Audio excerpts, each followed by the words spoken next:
Welcome back to Equalized Sound and Auto Repair. Chris back with another video for you guys today. Today I'm working on a 2013 Chevy Malibu and we're getting ready to change the front brake pads. After this we'll have a video for the rear brake pads as well. So let's get into the job.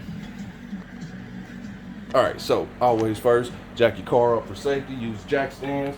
And to start out with this guy, we got a 22mm to take off the wheels. And before we get too far into it, let me get some lighting. Right, so we got our lighting. Probably gonna get some more just because I can. And I wear glasses, so it ain't always help next to lighting.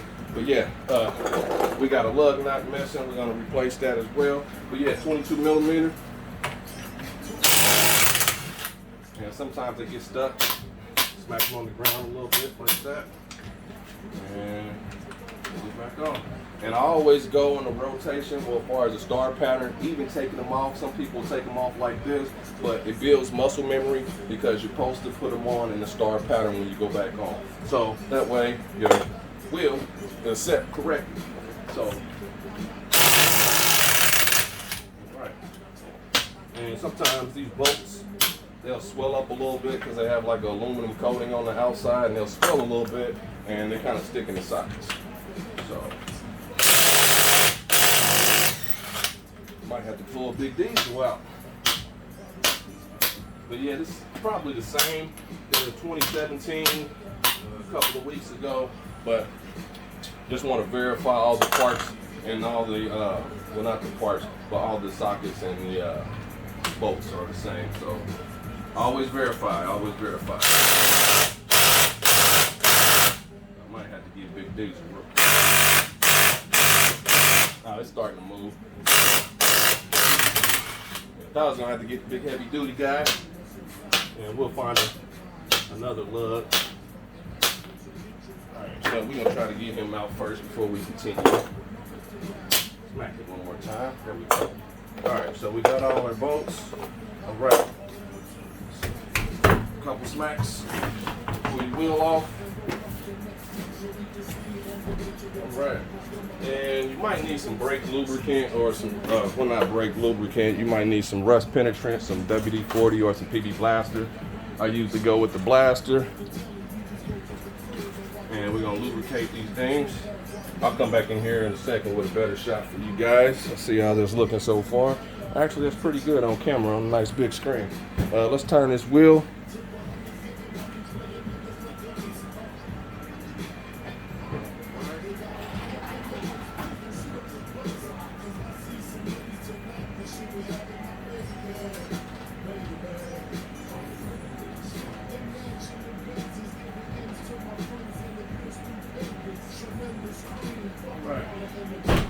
That should be enough to get to the job. I think they're 14 or 13mm. So I got those out. Let's verify it.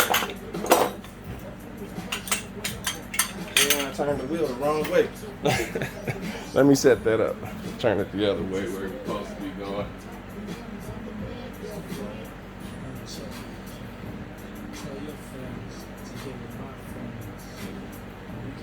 Alright, that should be enough on that.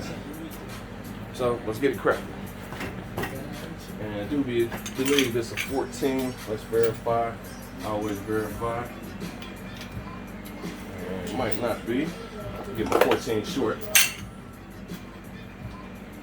And yes, it is 14mm. And you're gonna need a ratchet. We're gonna go 3/8 today. Let's get some light in here. Alright, that should be enough. So make sure your wrench is right, tight, lefty, loosey. And let's go in. And you should be able to just give some smacks like that. It'll break free. And let's get you some more light, guys. Because I like people to see. And I'm doing it without letting people see. So let's see. Hopefully this light is charged up. Sometimes I don't.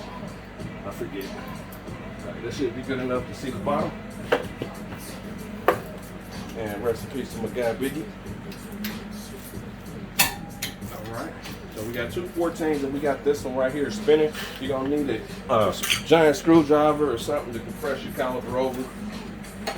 But we have one spinning at the bottom That's on the inside. If you have this issue right here, where it's spinning, you have to put something in there, maybe a wrench. So let's see if we can use a screwdriver. And we were able to use a screwdriver a little bit, but it's a lot easier to use a wrench. Just wanted to break free. And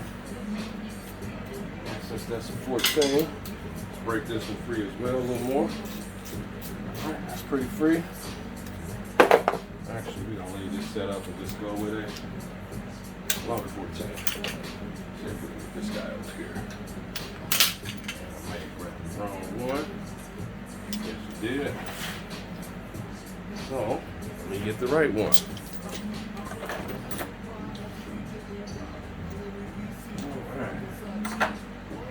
Alright. 14. I'm just gonna grab a couple. And usually if you take out your tools, just leave them out even if you got the wrong size, because you're probably gonna have to go back in.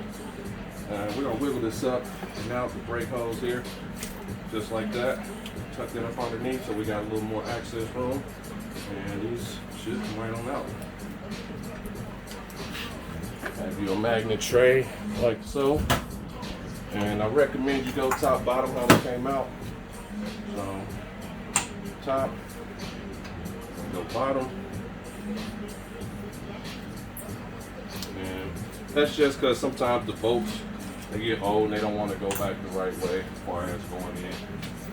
So let's get it in. Get your screwdriver, press it over like that, as much as you can, and let's pry them out. If you have new brake clips, you can change those as well. You could use a C-clamp to get this back. For those who don't know,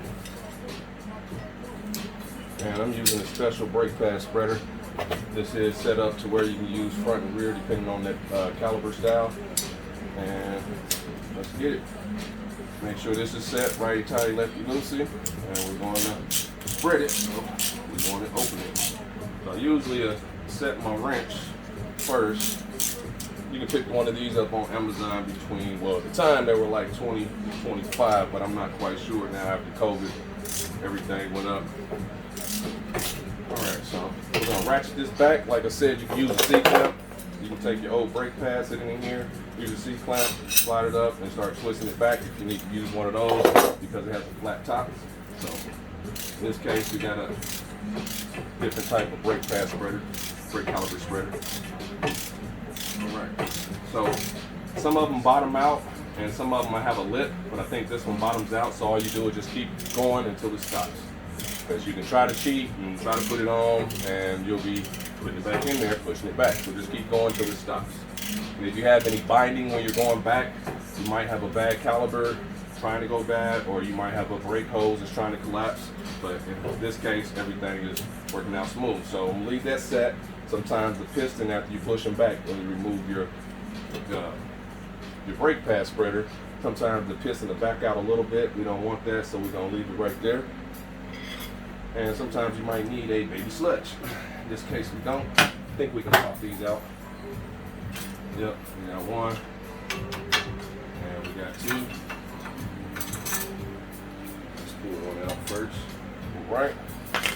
Make sure it's nice and clean in there. And we're gonna do one pad at a time, inside and out, just so the clips will stay stable. And these are for the back.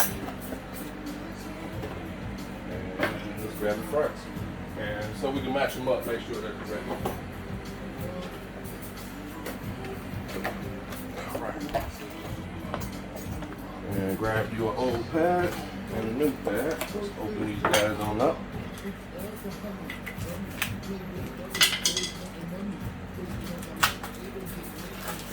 Right. The brake screamer goes on the back side, and you can see the pad difference as far as the thickness. And we just made them, make sure they're good, and they are. And let me get some brake grease. And we're gonna hit the contact spots. Some people use brake grease, some people don't. But some people say it gets sticky or something like that, or you get your extra grease in there, it's too much. But you only got like a millimeter or something like that for these to slide on. So a millimeter ain't gonna hurt with this little bit of grease. helps keep them from squeaking, and it also helps the pads move in and out a little better. All this gets hot, rotors and pads get up over to 1,000 degrees just from stop and go traffic all the time. So let's get our back one in.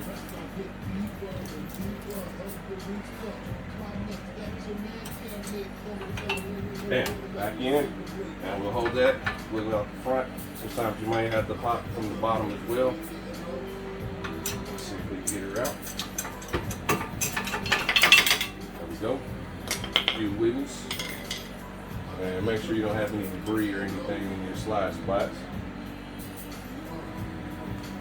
And let me get a nice shot to you guys for this right here. All right, so you're right here. Let's see if we can get this camera a little better. Okay, so this is where you're gonna be applying your brake grease right here. Sorry about the light. But yeah, you're gonna be applying your brake grease right here in these two spots right here, just so your pad will slide on. And like I said, you don't need a lot. So you see I didn't add any extra, just a little bit top and bottom, okay? Hopefully this is back to a good shot. And it looks okay. Let's see, let's do that right there. And bring it down a little bit. There we go. All right, so we back in. Make sure you have one screamer on that side, the inside, and this one doesn't have a screamer on it. That'll be for the other side. All right, so sometimes you'll run into that where you can't get it in. Take a baby hammer or something very lightly, tap on against it like that. All right, so now that you got it set, we're gonna lubricate this